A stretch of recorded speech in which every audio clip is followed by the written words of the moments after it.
Greetings and welcome. Welcome to New Things, Monday noon devotion. Thank you for joining us.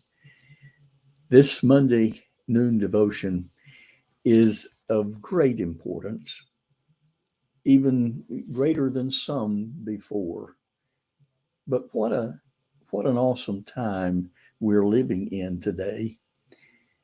Christians are being persecuted beyond measure around the world, particularly Nigeria, and finally America has noticed because President Trump has made that notification before us, and we are hearing it much more so than would be just the news on the radio or news on the TV, and taking more notification of it.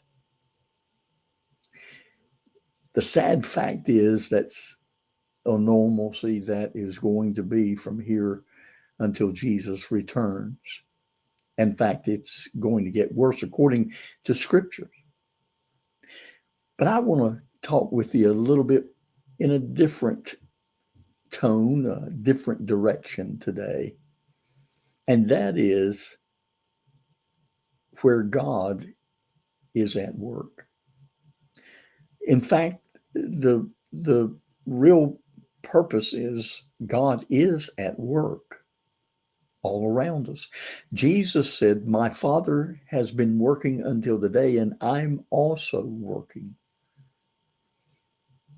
So we know that God is at work. And if we know that God is at work, we ought to follow him and trust him because he is at work.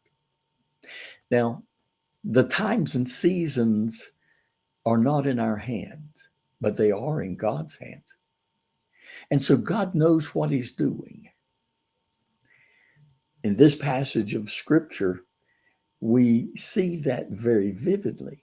In Exodus chapter 13, verse 17, then it came to pass when Pharaoh had let the people go that God did not lead them by way of the land of the Philistines, although that was nearer. That was a nearer way to Canaan, to the promised land, than the way they went. Because this is what God said. This was his thinking. This was his mindset at the time. For God said, lest perhaps the people change their minds when they see war and return to Egypt. You see, the Hebrews, the Jews, had been enslaved in bondage for 400 years. Now we can't imagine that. They were in bondage for 400 years, plagues all around them, death and near-death experience there at the Red Sea. Finally, they were gathered together in the wilderness between Egypt and Canaan. All they had to do, all they had to do was to head north around the north shore of the Mediterranean Sea, and they would enter the land flowing with milk and honey a lot sooner. But that's not the way God led them at all. Moses turned the people due south, straight onto the searing sands of the Sinai Desert, away from the promised land. Much further distance to get there. Well, they had already shown God exactly how they were going to be. They had already shown God that they were disruptive, disobedient, disloyal children. But that wasn't the reason God led them the way he did. God showed Moses the people would be attacked by the Philistines if they followed the normal route to Canaan. And once attacked, they would flee for safety back to Egypt. Moses did not explain this to the Hebrews. There's no indication whatsoever that he did. They simply had to trust God, the God of their fathers, that he was at work in their midst. Now listen very carefully. A lot of the times we go through what we go through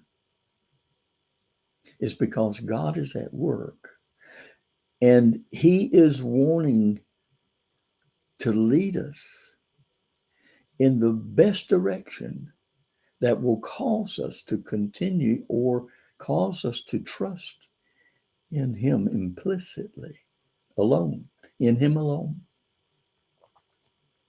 God puts us where we need to be when we need to be there to accomplish his purposes. Ladies and gentlemen, this is a God who loves us dearly, who gave his own son for us to die on the cross. Why would he take us anywhere, any which way, but the way that would get us to the point of trusting in him alone? His timing is perfect. His directions are perfect. His purposes are perfect. And everything he does for our good and for his glory. So the next time you're facing troubles and difficulty, the next time we are facing difficult decisions, rest in the care of the Lord, knowing that he brought us to that point just for that reason, to trust in him alone. God bless you. Good day.